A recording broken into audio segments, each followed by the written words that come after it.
जी, जब से हम बीमार पड़े हैं, तब से मुझे अपने दोनों बच्चों के बारे में सोच के मृत्यु से बहुत भय लगता है कि मैं माँ का कर्तव्य पूरा कर पाऊंगी कि नहीं। वैसे हम भगवान की कृपा से कभी डरे नहीं, बट आज हाँ, बहुत वो डर लगने लगा। सोचना तुम्हारा व्यवहारिक ठीक है। व्यवहारिक इसलिए कह रहे कि व्यवहार में सबको लगता है ना कि मान लो बच्चे अभी, तो फिर मैं हूं तो उसको पढ़ा लिखा रही हूँ जैसे भी उनको मेरे से। ये व्यवहारिक तो ठीक, परमार्थिक सोच में नहीं ठीक।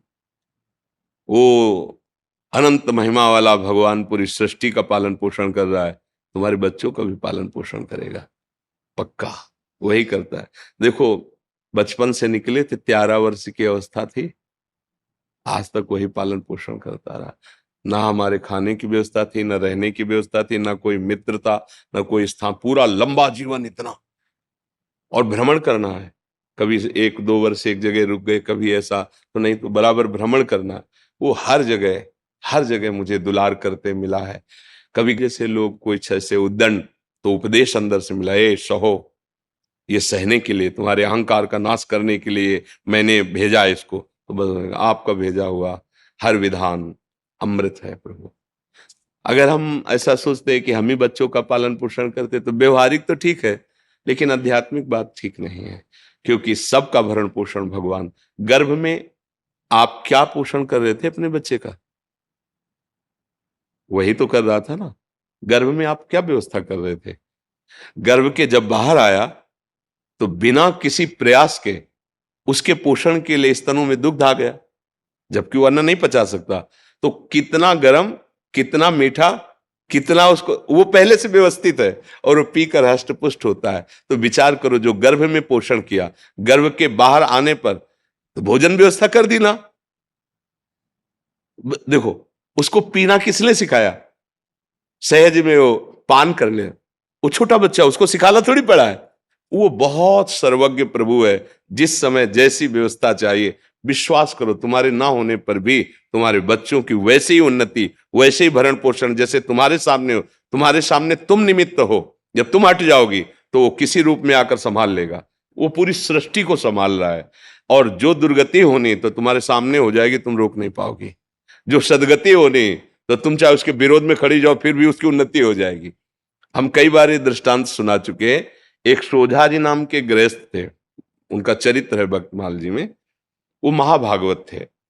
उनका ब्याह हुआ, पत्नी हुई, एक संतान हुई। जब संतान हुई तो उनको, पत्नी को प्रसव पीड़ा में बहुत कष्ट होता है। उसका रोना चिल्लाना ये सब सुन करके जब प्रसव हो गया, बच्चा कुछ समय का हो गया, तो उनका जीवन में दोबारा मैं गर्भ धारण करने की चेष्टा नहीं करूंगा, क्योंकि बहुत कष्ट होता है। और अब मैं ऐसे संसार से विरक्त भाव में भजन करना चाहता हूं। अब नहीं। पत्नी से प्रार्थना की कि तुम्हारा पाणी ग्रहण किया है, इसलिए तुमसे हम अनुमति मांगते हैं, या हमारे साथ चलो। अगर आप, तो घर में सब सुख सामग्री है, बच्चा है, आप पालन पोषण करो, पर मैं विरक्त होकर आज से भगवान का भजन करूंगा। यदि आप कहती हो कि पाणी ग्रहण किया है, तो हमारे हाथ में हाथ मिलाओ, चलो। जैसे मैं रहूंगा वैसे रहना होगा, पर साथ में कुछ नहीं, कोई नहीं, और भजन करना होगा। तो उन्होंने कहा, मैं आपके बिना तो रह ही नहीं सकती, आपके साथ चलूंगी। तो चली। जब गांव के बाहर निकली, जंगल में पहुंची, तो देखा थोड़ा धीमी चाल है। तो उनका, जल्दी से आओ ना, तो देखा गोद में बच्चा है। तो पलट उनका कहा था कि हमारे साथ अन्य कोई नहीं चलेगा, सिर्फ आपकी अनुमति है, आप बच्चा ले। तो बोले, नवजात शिशु, इसको कहाँ छोड़े, इसको कौन पालन पोषण करेगा? तो उन्होंने कहा, सब जीव जंतुओं का पालन पोषण करता है, वही भगवान करेगा। या तो वापस हो जाओ, या बच्चा यहीं छोड़ दो। वो कैसे छोड़, उनका भगवान का भरोसा, छोड़ यहीं बच्चा या वापस जा। वो महाभागवत थे, पर पत्नी अपने पति को भगवान मानती थी। छोड़ दिया बच्चा वहां। 12 वर्ष तक भजन साधन, एकांत तीर्थों में भ्रमण। जब उन्होंने अपनी पत्नी की तरफ देखा, तो उसको एकांत में बार बार क्या हुआ होगा मेरे बच्चे का।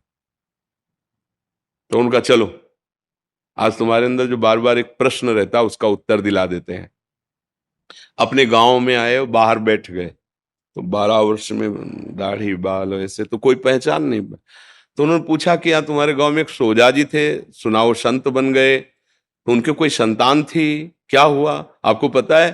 तो उनका, अरे भाई, उनके भाग्य क्या कहने। सोझा जी को जब जाते हुए सुना, तो यहाँ का जो राजा था वो बड़ी श्रद्धा रखता था। तो उसने घुड़सवार दौड़ाए, सुधा जी तो मिले नहीं, लेकिन उनका लड़का मिल गया जंगल में, उसको उन्होंने रख लिया। उनके कोई लड़का नहीं था, तो अब युवराज पद पर वो है। बोले अच्छा अच्छा अच्छा, और वापस हो गए। पत्नी से कहा देखा, घर में रहते तो हम गरीब किसान थे, लड़के को क्या बना पाते, लेकिन भगवान के हुए तो क्या बना, युवराज, और आगे चलकर वही राजा बनेगा। अब चिंता मत कर, चुपचाप भजन कर। ना कोई जंगली पशु पक्षी खा पाया बच्चे को, ना कोई हानि पहुंची, और अरे सर्वरक्षक भगवान, भरोसा भगवान का। तो तुम माँ हो, तुम्हारा सोचना ऐसा ठीक ही है, पर वो मोह के कारण। भगवान विश्व के माता पिता, तुमेव माता च पिता तुम, वो विश्व का पोषण कर रहे हैं। देखो पशु पक्षियों का, कितने सुंदर सुंदर पक्षी, और जंगल में रहते हैं, हष्ट पुष्ट रहते हैं, कोई उनकी दवा करने वाला नहीं। रहीमन बहु भेषज करत, ब्याज न छाणत साथ, खग मृग बसत अरोग, हरि अनाथ के नाथ।